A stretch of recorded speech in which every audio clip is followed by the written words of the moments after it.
23절 말씀 신약성경 308페이지인데요. 지금쯤이면 외우실 때도 됐을 텐데 이게 일주일에 한 번 펼쳐봐가지고는 안 외워지거든요. 매일 한 번씩만 읽으시면 쉽게 외우리라 믿습니다. 자, 갈라디아서 5장 22절과 23절 말씀 우리 한 목소리로 함께 봉독합니다. 시작. 오직 성령의 열매는 사랑과 희락과 화평과 오래 참음과 자비와 양선과 충성과 온유와 절제니 이 같은 것을 금지할 법이 없느니라. 아멘. 살아계신 하나님의 말씀입니다. 자, 성령의 열매 다섯 번째입니다. 사실 9가지의 그 열매의 특징들 중에 열매는 하나이지만 9가지 특징들 중에 저희가 오늘 5번째 특징을 살펴보는데요. 자비에 대해서 이렇게 보는데 자비와 그 다음에 나오는 것이 양선이거든요. 자, 양선은 과연 도대체 뭘까요? 양선, 흔히 쓰는 말은 아니잖아요. 양선이 과연 뭘까?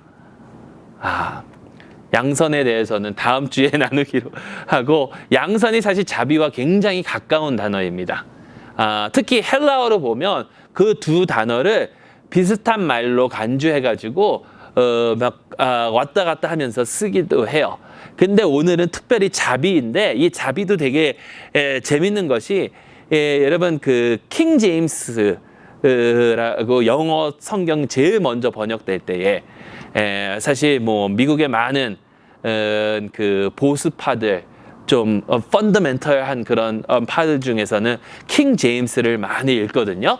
근데 어떤 분들은 잘못 그것을 이해하고 하나님께서 성경을 우리에게 주실 때에 킹 제임스로 주셨다라고 생각하시는 분들이 계세요. 근데 킹 제임스가 왜 나왔냐면 사실 그 제임스라는 영국 왕이 이혼을 하고 싶은데 이혼을 안 시켜줘서 자기 교회를 이제 새로 이렇게 떼어 나오면서 거기에다가 그 자기의 마음대로 어떻게 보면 뭐 자기의 마음대로는 아니지만 어쨌든간 자기의 그런 관점이 많이 반영된 그런 영어본이 킹 제임스입니다. 근데 그 킹 제임스를 보면요, 오늘 이 자비라는 그 단어를 뭐라고 그랬냐면 젠틀네스라고 그랬어요.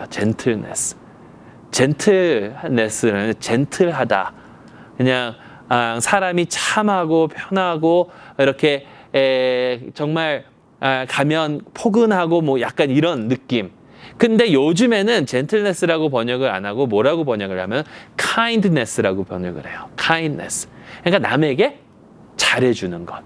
그러니까 자비라는 뜻에서 어떻게 보면 그것과는 더 가까운 그런 뜻이 되겠죠. kindness. 근데 이 자비란 무엇일까? 여러분, 자비가 뭡니까? 자비. 네? 베푸는 거. 네, 베푸는 거. 뭘 베풀어요? 왜 베풀어요? 그냥 베푸는 거. 예. 예, 예수님이 베푼 것처럼 베푸는 거. 예. 국어성 사전을 찾아보니까 뭐라고 나오냐면 남을 깊이 사랑하고, 그런 다음에 왜 베푸냐면요, 가엾어서. 그래서 국어 사전의 답을 보니까 그 풀이를 보니까 남을 깊이 사랑하고 가엾이 여김, 이게 자비라는 거예요. 가엾이 여기는 거예요. 남을 연민을 가지고 그를 사랑하는 마음으로, 그에게 뭔가 부족한 것이 있으면 그것을 내가 채워줄 수 있는 그러한 것이 있다면 그것을 채워주는 그런 마음으로 이렇게 하는 것이 자비라는 것입니다. 근데 이 자비는 사실 하나님께서 저희에게 주시는 그런 모습이거든요. 이따가도 보겠지만 좀 미리 말씀을 드리면 그 에베소서 2장 4절이나 디모데서 3장 4절 말씀을 보면 하나님께서 우리에게 얼마나 자비를 많이 베풀어 주시는지, 끝없는 그 사랑과 우리를 정말 사랑하여 주시고 우리에게 은혜를 베풀어 주시고 우리에게 자비를 베풀어 주시고, 특별히 이 에베소서 2장 4절 이후에 나오는 쭉 그 내용들을 쭉 살펴보게 되면요, 이제 다음 주가 돌아오는 주가 아니라 그 다음 주가 종교 개혁 주일인데, 돌아오는 주에는 저희가 그 영락교회에서 오후 5시에 특별 집회가 있습니다. 그 특별 집회 중에 정성욱 박사님이 하시는 것이 5가지 오직이라는 것이 있거든요. 오직 은혜, 오직 믿음, 오직 말씀, 오직 그리스도, 오직 주님께 영광. 이 5가지 주제가 이것이 종교개혁에서 가장 근본적으로 나타나는 건데 그게 어디에 나와 있냐면 에베소서 2장에 다 나와 있어요. 모든 내용이. 그것이 무엇이냐면 우리는 무엇으로 구원받습니까? 네, 근데 무엇으로 정확하게 예수 공로는 예수 공로인데 우리는 은혜로 구원을 받아요. 우리는 믿음으로 구원을 받는 것도 맞지만 정확히 말하면 우리는 은혜로 구원을 받아요. 믿음으로 말미암아. 누구를 통해서? 예수님을 통해서. 근데 이게 어디에 나와 있어요? 성경에. 우리가 예수님을 통해서 알 수 있는 거, 예수님에 대해서 알 수 있는 거, 복음에 대해서 알 수 있는 모든 그 진리는 성경에 다 나와 있습니다. 성경을, 오직 성경. 그래서 우리가 그런 구원을 받아서 어떠한 목적을 이루냐면 하나님의 영광이에요. 이것이 다 나오는데 그 은혜로 말미암아 하나님께서 우리에게 은혜를 베풀어 주셨어요. 우리에게 자비를 베풀어 주셨어요. 근데 우리에게 자비를 베풀어 주셨는데 우리는 그러면 왜 자비를 베풀지 못하는가? 남에게 왜 자비를 베풀지 못하는가? 그 이유를 살펴보면요. 이것이 뽑아야 되는 잡초입니다. 그 이유가 무엇이냐면 우리는 모두 다 이기적이기 때문입니다. 우리만 생각해요. 자기 자신만. 자기 자신만 생각하는 것이 인간의 본래 모습이에요. 근데 사람이 왜 그렇게 되냐면 사람이 왜 이기적이 되냐면 우리 모두에게는 자만이 있거든요. 자만으로 말미암아 내가 그런 대접을 받아야 마땅하다고 받을 자격이 있다고 믿기 때문이라는 거예요. 내가 그런 대접을 받을 자격이 있다. 그러니까 나에게 그런 대접을 해줘라 이거죠. 그렇기 때문에 내가 모든 것을 예를 들면 오늘도 제가 노예 사무실 가서 이런저런 미팅을 하다가 사실 오늘 그 노예 건물이 클로징이 됐어요. 그래서 노예 건물이 이제 다 팔렸어요. 당분간 거기서 계속 모이기는 할 거지만 노예 건물이 이렇게 됐는데 어떤 분이 그런 얘기를 하시더라고요. 요번에 총회에 가서 이런 얘기도 많이 나왔대요. 그게 뭐냐면 노예 건물을 팔았는데 그렇다면 이제 건물을 팔아서 거기서 어마어마한 액수의 이제 돈이 생겼잖아요. 거기가 굉장히 핫한 그런 곳이고.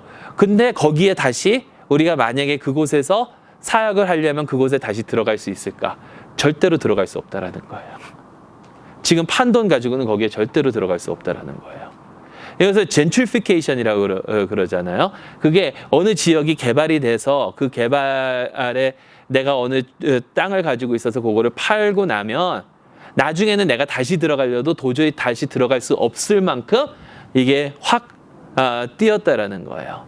근데 그러한 이제 개발하고 뭐 이러는 과정 속에서 사람들이 많이 이제 자기가 가지고 있는 것을 잃게 되는 사람들도 있고 자기 빼앗기게 되는 사람들도 있고 거기서 어쨌든간 가난한 사람들은 생기기 마련이고 이것이 인류 역사상 해결된 적은 한 번도 없다라고 그러거든요. 그런데 거기서 돈을 버는 사람들은 어떤 생각을 가지냐면 이것은 다 내 거다. 그렇게 생각을 한다라는 거예요. 정당하게 내가 사가지고 내가 투자해가지고 내가 번 거니까 다 내 것이다 라고 생각을 하게 된다는 거예요. 이게 잘했다 잘못했다가 아니에요. 그게 그냥 그 사실이라는 거예요. 그러니까 미국의 부자들을 보면 내가 그렇게 했으니까 이것은 다 내 거기 때문에 내가 이것을 가지고 내가 원하는 대로 사용하고 내가 원하는 대로 이렇게 쓸 권리가 있다라고 믿는다라는 거예요. 그런데 사실 세상에 보면 다 그렇지 않습니까? 그게 부자들만 그런 것이 아니라 사실 우리도 그렇거든요. 우리의 삶 가운데서도 내가 이렇게 열심히 했으니까 내가 이렇게 받는 것이 내 권리다.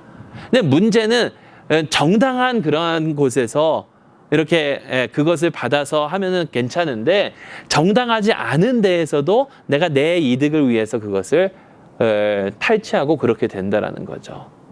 근데 우리 모두가 어떻게 보면 그러한 생각을 어쨌든 가지고 있다라는 거예요. 내가 그렇게 벌었으니까 아유 쟤는 뭐 괜히 놀기만 하고 게으르고 이러니까 이런 자비를 받을 자격이 없어. 나는 열심히 했으니까 받을 자격이 있어. 이렇게 돼버리면 자비를 절대로 베풀 수가 없다라는 거예요. 근데 그렇게 믿은 사람들이 그 자기가 그런 대접을 받고 자기가 그러한 이제 이것을 이룰 수 있다라는 자기의 그것이 자기의 권리라고 믿고 있던 사람들이 몇몇 있다라는 거예요. 성경에 몇 가지 예를 들었는데요. 요한 3서 9절과 10절 말씀을 보면요. 제가 그냥 읽어드릴게요. 요한 3서 9절과 10절. 여기에 디오드레베라는 사람이 나옵니다. 요한이 교회에게 이렇게 써요. 내가 두어 자를 교회에 썼으나 그들 중에 으뜸되기를 좋아하는 디오드레베가 우리를 맞아 들리지 아니하니 그러므로 내가 가면 그 행한 일을 잊지 아니하리라. 그가 악한 말로 우리를 비방하고도 오히려 부족하여 형제들을 맞아들이지 아니하고 맞아들이고자 하는 자를 금하여 교회에서 내쫓는도다. 자, 이 디오드레베라는 사람이 교회의 리더였어요. 근데 자기가 얼마나 교만해지기 시작하면, 자만해지기 시작하면 자기가 다 옳고 나는 다 옳고 다른 사람은 다 그르다라고 생각을 하는 거예요. 그러니까 너무 교만해가지고 이 요한이 그 교회에 몇 자를 썼는데 그것을 받아들이지 않고 오히려 그 받아들이고자 하는 자들을 다 내쫓아 버렸다라는 거예요. 그러면 사실 교회 안에서 이런 일들이 얼마나 많이 일어나고 있는지 몰라요.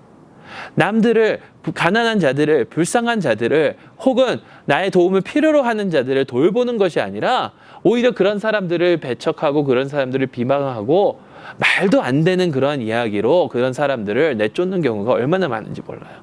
제가 아는 어딘지는 말씀 안 드리겠는데 어떤 목회자는 그런 적이 있대요. 정말 그 목사님이 하는 게 잘못돼가지고 목사님 반대하는 그 의견을 냈는데 나중에 그 집안 안에 누가 암이 걸렸으니까 목회자가 하는 말이 목회자 대적하니까 암 걸렸다고. 그건 말도 안 되는 건데 어떻게 그렇게 해야 하는지 모르겠어요. 근데 디오드레베가 자기가 그런 권리를 가지고 있고 나는 그러한 위치에 있어서 마땅하다라고 믿었기 때문에 자기를 대적하는 사람들을 다 배척해내놨다는 거예요. 근데 이게 디오드레베뿐만이 아니라 미리암과 아론도 그랬다고 그래요. 그럼 미리암과 아론이 잘못했을 때 아세요? 미리암은 누구였습니까? 모세의 누나죠. 모세의 누나인데 그가 어떤 일을 그가 하나님께로부터 받은 직분이 뭔지 아세요? 아론이 제사장이죠. 미리암은 선지자였어요. 예언을 했어요. 미리암도 예언하고 아론은 제사장이고 하나님께로부터 귀한 이런 직분들을 받았는데 누구만 사람들이 따라요. 모세만 따르니까 미리암과 아론이 그 앞에서 모세를 대적을 합니다. 그러다 보니까 어떻게 돼요? 모세를 대적하니까 하나님께서 그들에게 벌을 내려주셨죠. 그래서 미리암 같은 경우는 문둥병에 걸려가지고 그 이스라엘 회중 안으로 들어오지도 못하고 7일 동안 그런 경우가 있었고요. 고라의 사건 혹시 기억하세요? 고라가 누구였는지 아세요? 고라라는 사람들이 뭘 주장했냐면 신약에 들어와서 베드로서에 나오는 그런 이야기인데 만민 제사장설. 고라가 뭐라 그랬냐면 하나님께서 누구를 택하셨어요? 이스라엘 백성을 택하셨다.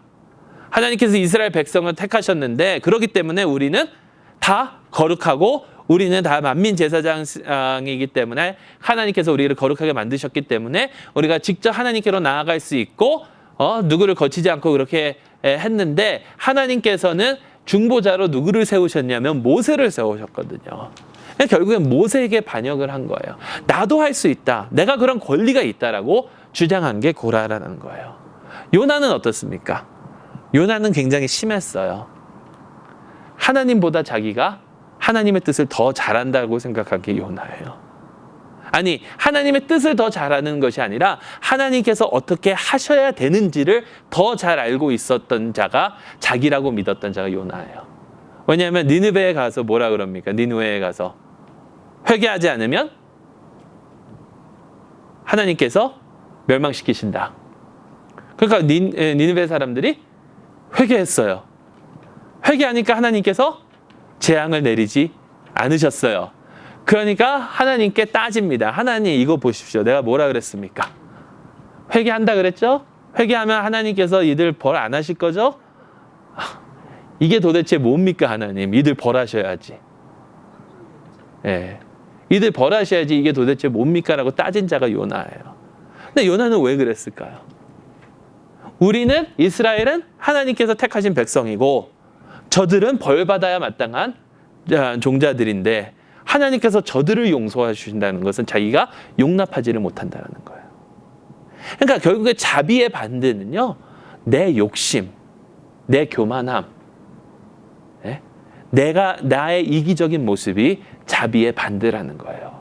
그러한 잡초들을 우리 삶 가운데 뽑아내야 될 줄로 믿습니다. 근데 가짜 열매가 있어요. 자비를 베푸는 것 같은데 자비가 아닌. 자, 여기 제가 3명을 이렇게 나열을 했습니다. 야곱과 야엘과 들릴라. 어떠한 점들이 있을까요? 야곱은 알겠는데 야엘은 누군지 아세요? 사사기서에 나오는 여인. 드보라 사사 때에 시스라 장관이 이제 져가지고, 이스라엘에게 져가지고 도망가다가 야엘의 그 천막에 이르게 되고, 야엘이 뭐라 그럽니까? 들어와서 숨으십시오. 들어오십시오. 도망 다니느라 피곤할 텐데 들어오십시오. 그래놓고서 뭐 하죠? 우유를 주고 잠들게 만든 다음에 장막 박는 장못을 가져다가 머리에다가 갖다 박습니다. 들리라는 뭐 또 다 잘 아시겠고. 자, 이들의 공통점은요, 자비를 베푸는 것 같은데 그 뒤에 자신들이 무언가 얻으려고 하는 것이 있어요. 야엘의 같은 경우 그것이 잘못됐다라는 건 아니에요. 그렇지만 한 가지 예를 보여드리는 거예요. 야곱은 어땠습니까? 야곱은 형이 배고파서 죽으려고 하니까 팥죽을 팔았어요. 근데 그 뒤에는 어떠한 그 마음이 있었죠? 장자권을 빼앗으려는 마음.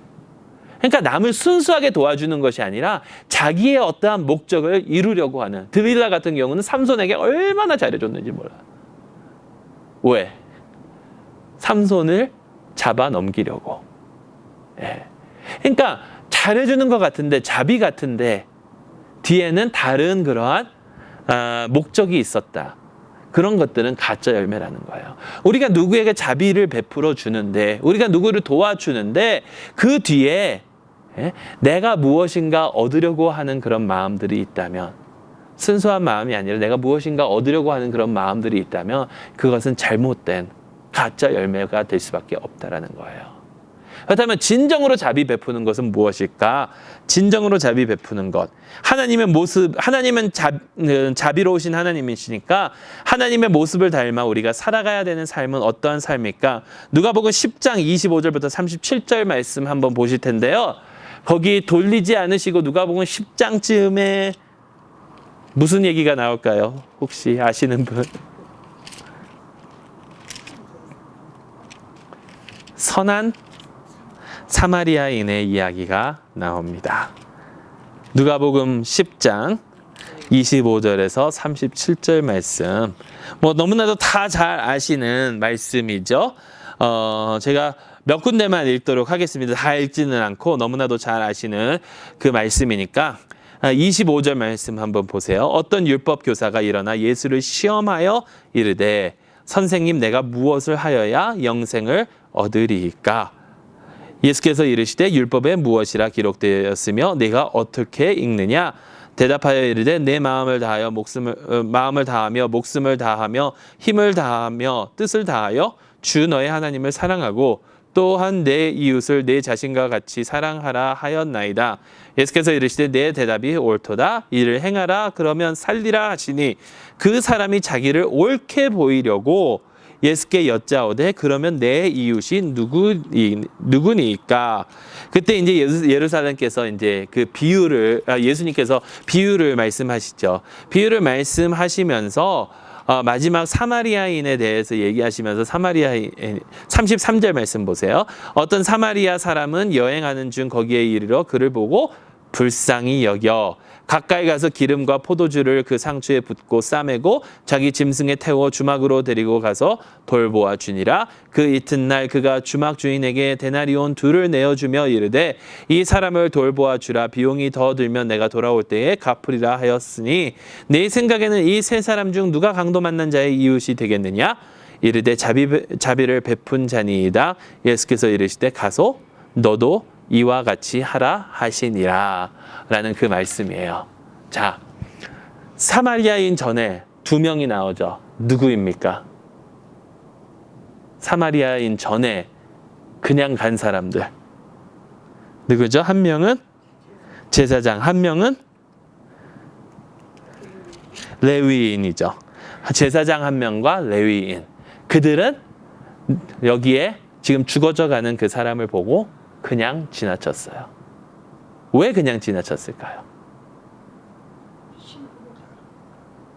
신분이 다르니까. 예, 그것도 이유가 될 수가 있고요. 왜 그냥 지나쳤을까요? 왜 그냥 지나쳤을까요?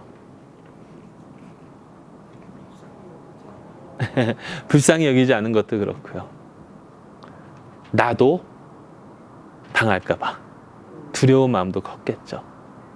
여러 가지 이유가 있을 수 있을 것 같아요. 어떤 사람들은 제사장이니까 이 사람이 죽었는지 안 죽었는지 모르잖아요. 거의 죽어가니까. 만약에 죽었으면 시체를 만지면 이제 부정하게 되니까. 근데 사실 그거는 조금 말이 안 되는 게 예루살렘으로 올라가다 그랬으면 괜찮은데 예루살렘에서 여리고로 내려가다가 지나간 거기 때문에 그거는 참 이해가 안 되는 것 같고 아마도 그곳에 강도가 굉장히 많이 나타나는 곳이래요. 그렇기 때문에 나도 강도를 만나면 어떨까라는 것이 컸겠죠. 근데 여러분 가만히 생각을 해보면 우리도 얼마나 많이 그냥 지나칩니까? 사실 우리 가운데 가난한 자들, 불쌍한 자들, 우리의 도움의 손길을 필요로 하는 자들 많이 지나칠 때가 많거든요. 근데 예수님께서는 누가 이 사람을 돕느냐고 말씀하시냐면 사마리아인입니다. 여러분 사마리아인, 저와도 여러 번 말씀을 나눴죠. 사마리아인은 이스라엘 사람들이 무척 싫어한 사람들입니다. 왜 싫어했습니까?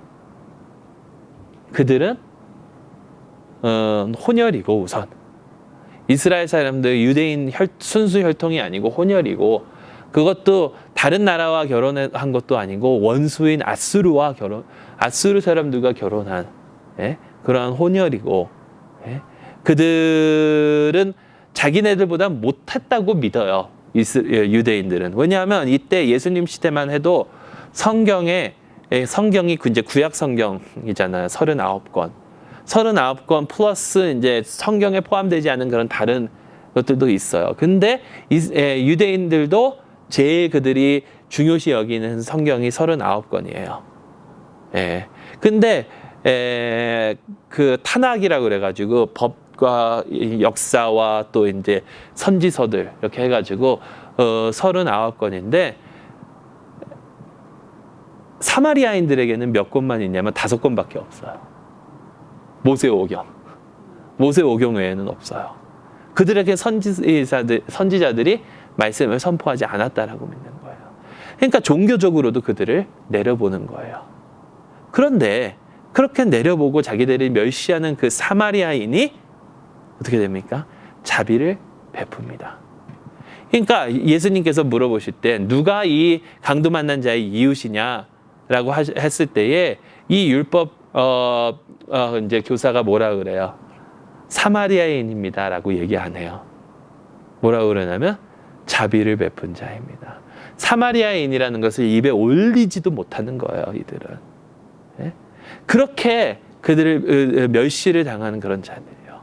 근데 이 사마리아인 입장에서 한번 생각을 해보세요. 사마리아인 입장에서 유대인을 왜 도와주겠습니까? 사마리아인은.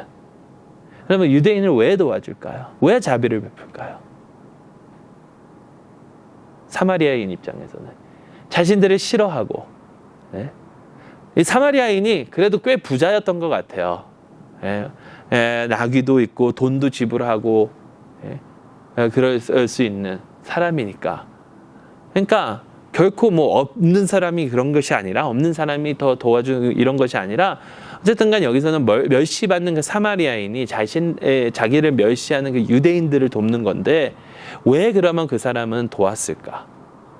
왜 그러면 이 사마리아인은 그에게 자비를 베풀었을까? 여기에 이것을 잘 생각을 해봐야 돼요.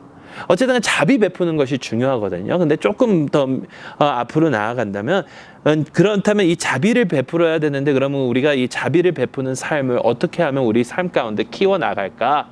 이 열매를 어떻게 하면 더 자라게 되고 키우게 할까? 첫째는요, 사마리아인처럼 돼야 돼요. 이 사마리아인처럼 돼야 된다라는 말씀은 무엇이냐면요, 내가 아픔을 겪어본 사람이야말로 자비가 왜 필요한지 알 수가 있어요. 그러니까 그렇다면 내가 아픔을 겪어보지 못했다 하더라도 그 사람의 입장에 가서 최대한 서보려고 노력을 해야 된다는 거예요. 지금 저는 예수님께서 이 율법 교사잖아요. 율법 교사에게 사마리아인에 대한 그런 비유를 들어주신 것이, 네가 그 입장이 되어 봐서 네가 그 멸시당함을 겪어보지 않고, 유대인들이 왜 갔을까? 자신들이 이 사람에 대해서 별로 생각을 안 한 거예요. 어떻게 보면 자신들을 보호하려는 것도 있지만, 근데 사마리아인 입장에서는 멸시를 당해보고 아픔을 당해보고 그런 자야말로 아픔을 당한 자들을 이해할 수 있다라는 거죠. 그렇다면 내가 그 아픔을 당해봤으면 나와 비슷한 아픔을 겪는 사람들에게 가서 그들을 도와줘야 되고 그들에게 자비를 베풀어줘야 되고, 근데 만약에 내가 그 아픔을 겪어보지 않았더라면 최대한 그 사람의 입장에서 그것을 이해해 보려고 노력을 해야 된다라는 거예요. 그러면 어떻게 보면 요즘에 미국에서 그 이게 뭐 맞는지 안 맞는지 저도 갑자기 생각나서 말씀드리는 건데, 백인 우월주의 사상 때문에 지금 뭐 많은 사건들이 일어나고 있습니다. 미국에서. 그렇죠? 근데 그 사람들이, 그 백인 우월주의 사상에 빠져 있는 사람들이 왜 다른 민족들을 그렇게 멸시하냐면, 그 다른 민족들의 입장에서 한 번도 생각해 보지 않아서라는 거예요.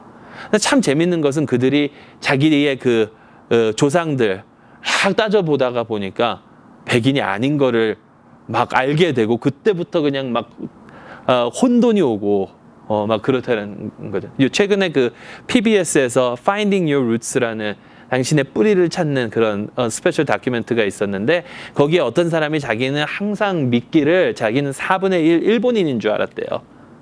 근데 요즘에 찾아보니까 4분의 1 일본인이 아니라 4분의 1 한국인이었대요. 갑자기 정체성이 확 바뀌어버린 거예요. 근데 어쨌든 간 그 다른 입장에서 최대한 이해하려고 해봐야 된다는 거예요. 율법 교사야, 네가 자비를 베풀고 네가 어떻게 하면, 그러니까 예수님의 말씀은 이거예요. 이 사람의 이웃이, 내가 사랑을 베풀어야 되는 이웃이 누구냐 생각하기보다 가난한 자들에게, 불행한 자들에게, 나의 도움을 필요로 하는 자들에게 내가 이웃이 되려고 노력을 해야 된다는 거죠. 그러기 위해서는, 내가 이웃이 되려고 노력을 하기 위해서는 내가 그 사람들의 마음을 헤아릴 줄 알아야 된다는 거예요. 두 번째는 뭐냐면, 우리 모두가 다 그리스도의 지체임을 알아야 합니다. 자비를 베풀려면.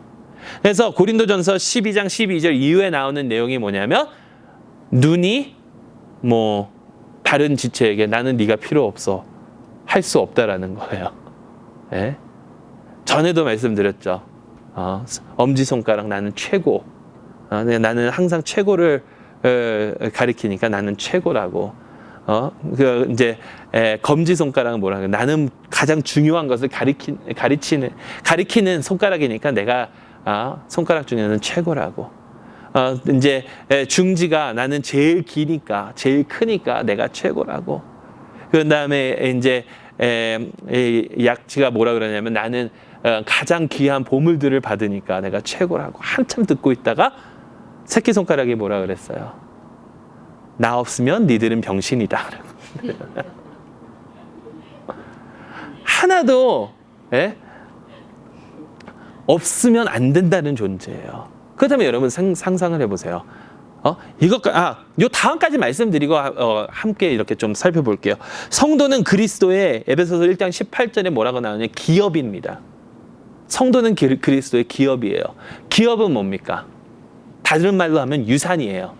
유산은 귀중한 겁니까? 귀중하지 않은 겁니까? 귀중한 거죠. 유산은 귀중한 거예요. 성도들이 하나님께서 말씀하시기를 성도들이 바로 하나님의 그 예수 그리스도의 기업이라고 그랬어요. 그렇다면 여러분, 여기에 있는 저희 모든 분들이, 그리고 저희 교회에 있는 모든 분들이 더 나아가서 예수 그리스도를 믿고 주로 시인하는 모든 이 세상의 교인들이, 성도들이 결국에는 모두 다 하나님의 기업이거든요. 예수 그리스도 안에서. 그냥 귀한 분들이거든요. 그렇다면 그들이 아파하고 있을 때에 왜 어떻게 그들에게 자비를 베풀지 않을 수 있냐라는 거예요. 다른 사람들이 아파하고 다른 사람들이 슬퍼하고 다른 사람들이 우리 도움이 필요하고 그렇다면 마땅히 우리가 그들을 돌봐야 되는 그 이유는 바로 그분들은 예수 그리스도의 기업이기 때문이에요. 더 나아가서 최근에 이런 글을 읽었는데 누가 존 칼빙이 그런 말을 했다고 하는데 실제로 칼빙이 그 말을 했는지 안 했는지는 아무도 몰라요. 근데 어떤 말이냐면 모든 사람은 하나님의 형상으로 지음을 받았습니다. 그렇기 때문에 하나님의 형상, 하나님의 마음에서 하나님께서 사랑으로 그들을 지어주셨기 때문에 그 중에 한 사람이 아프다면 누구의 마음이 아픕니까? 하나님의 마음이 아프다는 거예요. 그렇기 때문에 우리가 마땅히 해야 되는 것이 자비를 베풀어 줘야 된다. 그것이 우리의 가운데 성도들에게도 그렇고요. 또 더욱더 나아가 더 넓이 생각을 해보면 아직도 예수님을 믿지 않는 그런 사람들에게 하나님의 사랑을 알려주기 위해서 자비를 베풀어야 된다는 거죠. 성도들은 빛과 소금의 역할을 감당해야 할 그 책임이 있습니다. 그들을 돌봐주면서. 자, 사마리아인이 왜 이 사람을 도와주었는가? 이 사람을 인격적으로 바라봤기 때문이에요. 인격적으로. 우리가 어떻게 다른 사람들에게 자비를 베풀 수 있는가?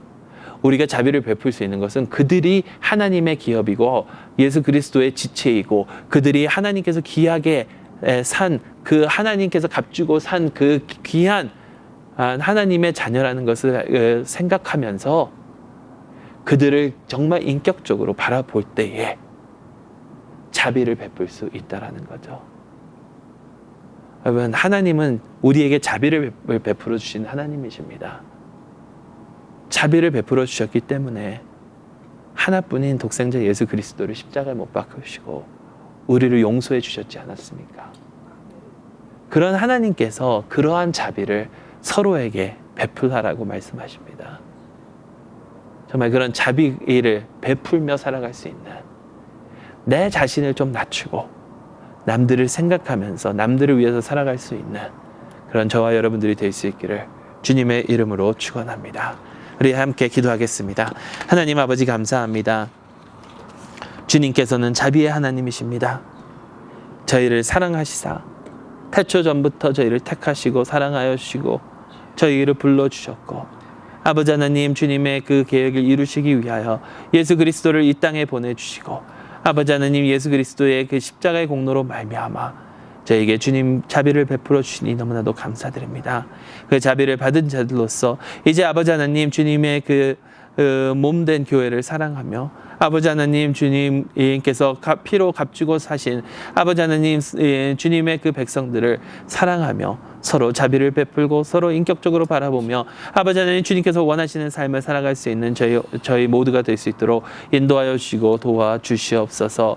아버지 하나님, 가난한 자들을, 불쌍한 자들을, 아버지 하나님, 이 세상에서 버림받고 외로운 자들을, 아버지 하나님, 멸시받는 자들을, 그들을 가운데 아버지 하나님 함께 쓰고 함께 아파하고 함께 아버지 하나님 생활하며 그들에게 필요한 것들을 공급할 수 있는 저희 모두가 될 수 있도록 인도하여 주시고 도와주시옵소서. 저희 모두가 다 아버지 하나님, 어떠한 사람이든지 간에 하나님의 형상대로 지음을 받았음을 저희가 깨닫게 하여 주시고, 아버지 하나님, 하나님을 사랑하는 그 마음으로 저희의 이웃을 사랑할 수 있도록 주여 인도하여 주시고 도와주시옵소서. 우리 주 예수 그리스도의 이름으로 간절히 기도드리옵나이다. 아멘.